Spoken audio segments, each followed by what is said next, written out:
مساء الفل على الكل، اهلا وسهلا بكم. السلام عليكم ورحمه الله وبركاته.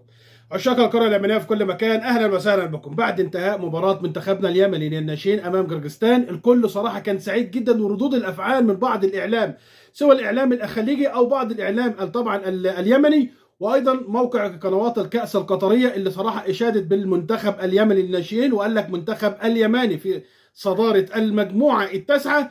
وبرضه انا يعني عاوز اعاتب بعض اخواتي المتابعين او بعض اخواتي طبعا رواد التواصل الاجتماعي في المواقع طبعا اليمنيه، اللي كان طوال المباراه بيتكلموا على منتخب فاشل، منتخب مش عارف ايه، ومنتخب انتوا عارفين اللي كان طوال المباراه منتخبنا كان 2-1 مغلوب 1-0، وبعد كده تعادل، وبعد كده اتغلب 2-1، وبعد كده تعادل، وبعد كده فاز بالمباراه وانتهت بالمباراه بنتيجه 3-2. كان من المفترض ننتظر لاخر المباراه ونشوف المستوى الحقيقي وريمونتادا منتخبنا اليمني الناشئين برجوعه في المباراه، وقدر يتغلب عن جداره واستحقاق بفوز على المنتخب القرقستاني بنتيجه 3-2. وعلى فكره للعلم لغايه الان في نهايه الشوط الاول التعادل السلبي 0-0 بين فيتنام والمنتخب ميانمار. في حاله التعادل خلاص رسميا منتخبنا اليمني الناشئين في صداره المجموعه وفي كاس اسيا 2025 في المملكه العربيه السعوديه. وان شاء الله تعالى اللي باذن الله المباراه تنتهي بالتعادل ومنتخبنا ان شاء الله يوصل.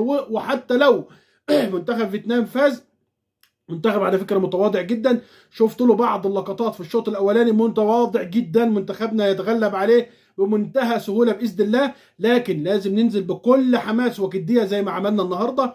اللي عجبني من المنتخب اليمني الناشئين اللي هو يعني رجوعه للمباراه في كل ما يتغلب، ده صراحه في حد ذاته كبير جدا، وصراحه في حد ذاته يبقى يدل على انه منتخب قوي ولاعيبه قويه وملاعيبه مصره على اسعاد الجماهير، ثم على اسعادهم، ثم طبعا على الصعود لكاس اسيا ان شاء الله. لان طبعا اتغلبت في المباراه ورجعت تاني، ورجعت اتغلبت تاني، ورجعت ايضا تعادلت في المباراه، وبعد كده قدرت ان انت تفوز وطبعا وتتصدر المجموعه لغايه الان وتفوز بالمباراه بنتيجه 3-2. لكن عتاب على الاخوات اللي طبعا المتابعين، والاخوات اللي هم يعني الاعلام اليمني اللي دايما كان بيحبط في المنتخب طوال مجرى المباراه. صحيح اتغير الكلام بعد المباراه بعد فوز منتخبنا الناشئين، لكن طبعا منتخبنا رجاله، منتخب يستحق الفوز وعن جداره، منتخب صراحه يستحق صعوده في كاس اسيا، وان شاء الله تعالى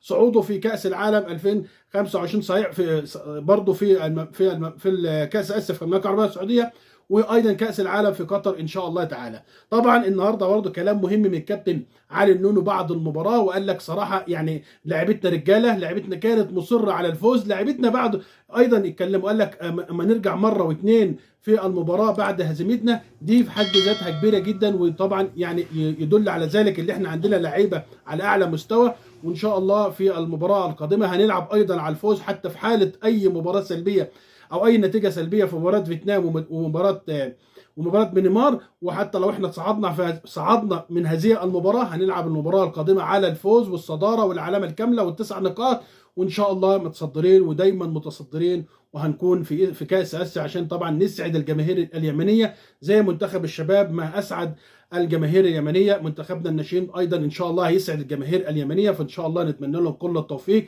في المباراه القادمه. لكن لغايه الان مباراه فيتنام ومباراه ميانمار تعادل سلبي 0-0، ويا رب تمشي لغايه النهايه بالتعادل السلبي عشان طبعا منتخبنا يكون صعوده رسميا الى كأس آسيا 2025 في المملكة العربية السعودية. وحيوا اليماني حيوه، وألف مبروك مرة تانية وثالثة وعشرة للناشئين المنتخب اليمني بعد صعودهم، أو إن شاء الله بعد صعودهم هم حاليا في الصدارة. فأوفقكم بكل ما هو جديد، وبعد المباراة فيتنام ومباراة ميانمار هقول لكم ترتيب المجموعة. شكرا لحضراتكم، شكرا لإخواتي وحبايبي اليمنيين في كل مكان. ما تنسوش بقى تدعمونا باللايك والاشتراك في القناة. دمتم في أمان الله وحفظه، والسلام عليكم ورحمة الله وبركاته.